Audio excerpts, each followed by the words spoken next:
Hello అండి, welcome to foodie and travel by Battu. So ఈరోజు మన ఛానల్లో స్పెషల్ నత్తల కూర. సండే వచ్చిందంటే చికెన్ మటన్ తింటున్నాం కదా. సో ఈరోజు మేము ఊరొచ్చాము, అత్తమ్మతో నత్తల కూర చేయించుకోవాలని ఫిక్స్ అయ్యాము. వాటి కోసం ఫుల్గా ఎతికామండి, ఎక్కడా దొరకలేదు. ఒకవైపు మాకు రోడ్డు సైడ్లో కూర్చొని బుట్టలో కనిపించారు. సో వాళ్ళ దగ్గర అయితే మేము వెళ్ళిపోయి అడగంగానే మనకి ఇలా షెల్ పగలగొట్టేసి లోపల ఉన్న మాంసాన్ని తీసి అలా ఇచ్చారండి. కొంచెం లైట్గా క్లీన్ చేశారు పైన, కానీ ఎక్స్ట్రా అమౌంట్ ఇస్తే అది కూడా క్లీన్ చేస్తారు. కాకపోతే మేము ఇంటికి తెచ్చి నీట్గా కడుక్కుందామని ఫిక్స్ అయ్యాము. సో ఒక డబ్బా వచ్చేసి 100 రూపాయలు అయితే పడిందండి. ఒక డబ్బా తీసేసుకున్నాం మేము. దీనికి క్లీనింగ్ ప్రాసెస్ చాలా ఇంపార్టెంట్. అలాగే ఈ నత్తలు ఎప్పుడూ దొరకవండి, ఒక కాలంలో దొరికితే ప్రస్తుతానికి ఇప్పుడైతే దొరుకుతున్నాయి. సో మేము ఆ ఏరియాలో ఉన్నాయని తీసుకొచ్చేసాము. ఇంటికి వచ్చి ఒక దాఖలు అయితే వేసేసాము.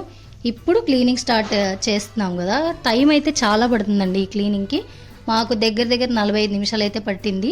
సో నేను కూర ఉండడం ఫస్ట్ టైం కాబట్టి మా అత్తమ్మ సాయం అయితే తీసుకున్నాను నేను. మా అత్తమ్మ కొంచెం క్లీనింగ్ అయితే చేశారనమాట. చూసారా జిగురు ఎంత ఉందో ఆ ముక్కకి. సో దానికి ఒక నరం ఉంటుందండి, ఆ నరం తీసేసి ఆ కన్నును మాత్రం ఉంచుకొని కూర అయితే చెయ్యాలి.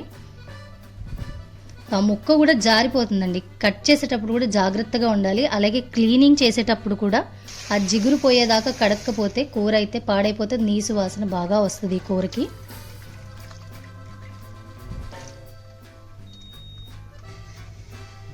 దగ్గర ఒక 10-15 సార్లు అయితే కడగాలండి నత్తలు అనేవి. ఎన్నిసార్లు కడిగినా మనకి జిగురు వస్తుందని చెప్పి కాస్త కల్లుప్పు అలాగే నిమ్మకాయ అయితే వాడారు, 2 నిమ్మకాయలు. దాంతో కడగడం వల్ల ఏంటంటే కొంచెం జిగురు అనేది వచ్చేస్తూ ఉంటే తొందరగా క్లీన్ అయిపోయిద్ది నత్తలు.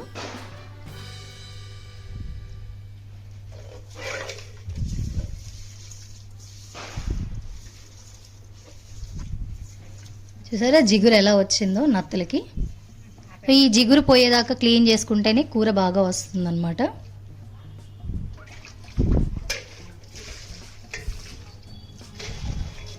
ఈ నత్తలు తినడం వల్ల ఎవరికైనా ఆస్తమా ప్రాబ్లం ఉన్నా, లేదా కండరాల నొప్పులు ఉన్నా, ఏదైనా దెబ్బలు తగిలినా, అలాగే బ్యాక్ పెయిన్, ఇంకా మోకాల్లో గుజ్జు అరిగిపోయిన వాళ్ళు లేదా ఆపరేషన్ అయిన వాళ్ళు ఉంటారు కదండి, వాళ్ళకి ఈ నత్తల కూర చాలా మంచిది తింటే. మొత్తానికి మా క్లీనింగ్ అయిపోయింది. ఒక చిన్న గిన్నెడు అయితే వచ్చేసింది. మేము ప్రాసెస్ స్టార్ట్ చేసేసాము. ఉల్లిపాయలు కట్ చేసుకున్నాం అండి. దానికోసం ఒక 2 ఉల్లిపాయలు, ఒక 3 పచ్చిమిరపకాయలు అయితే కోసుకున్నాను నేను. కర్రీ ప్రాసెస్ చాలా సింపుల్ అండి. మనం మటన్ కర్రీ వండుతాం కదా, కొంచెం సిమిలర్గానే ఉంటుంది. సో ఈ కర్రీ కోసం మనం ప్రెషర్ కుక్కర్ పెట్టి దానిలో సరిపడా నూనె పోసి, నూనె వేడెక్కిన తర్వాత కట్ చేసి పెట్టుకున్న ఉల్లిపాయలు అలాగే పచ్చిమిరపకాయలు, కొద్దిగంత కొత్తిమీర యాడ్ చేసి గోల్డెన్ బ్రౌన్లోకి వచ్చేదాకా వేయించాలండి.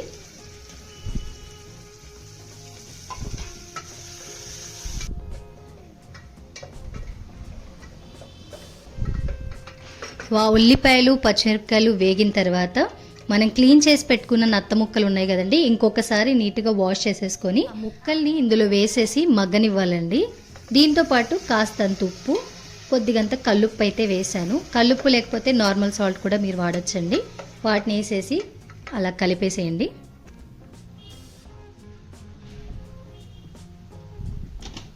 కొద్దిగంత పసుపు వేసాను, అలాగే 1 స్పూన్ కల్లుప్పు కూడా వేసానండి.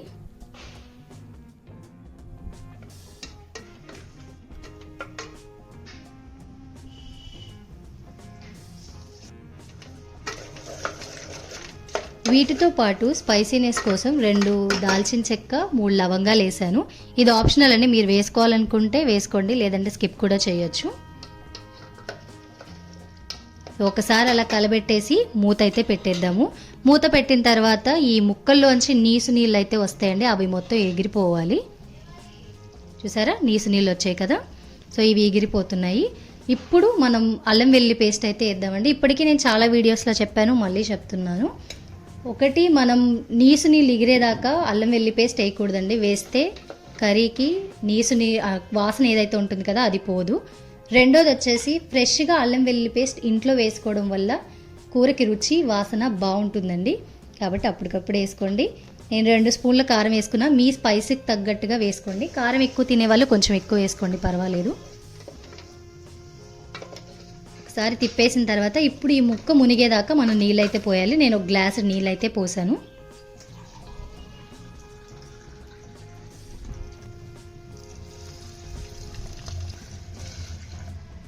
ఇప్పుడు మళ్ళీ ఒకసారి తిప్పేసి కుక్కర్ మూత పెట్టేసి నేను ఒక 4 నుంచి 5 విజిల్స్ అయితే తెప్పిస్తున్నానండి.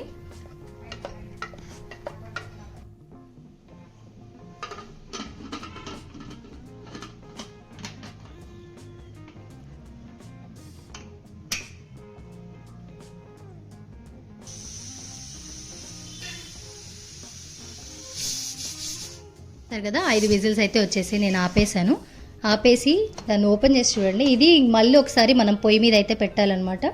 ముక్క ఉడికిందా లేదా చూసుకొని దాన్ని బట్టి దానికి సరిపడా మళ్ళీ మీరు నీళ్లు పోసి పొయ్యి మీద అయితే పెట్టి ఉడికించండి. ముక్క అయితే సాఫ్ట్గా చాలా బాగా వచ్చిందండి. కొంచెం గరం మసాలా అయితే వేసుకుంటున్నాను నేను.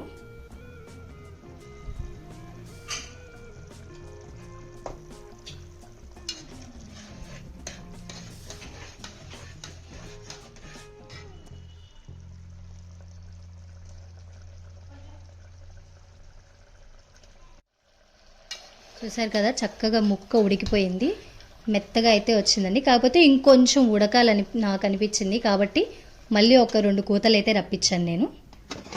ఫైనల్గా మన నత్తల కూర అయితే రెడీ అయిపోయిందండి. ఇది మీరు ట్రై చేసి చూడండి ఒక్కసారి.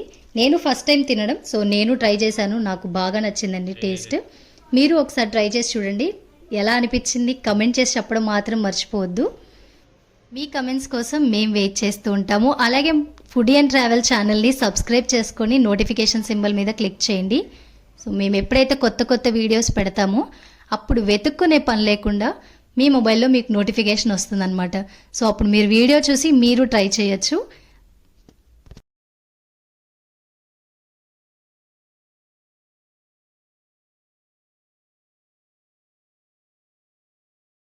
Thanks for watching a video అండి.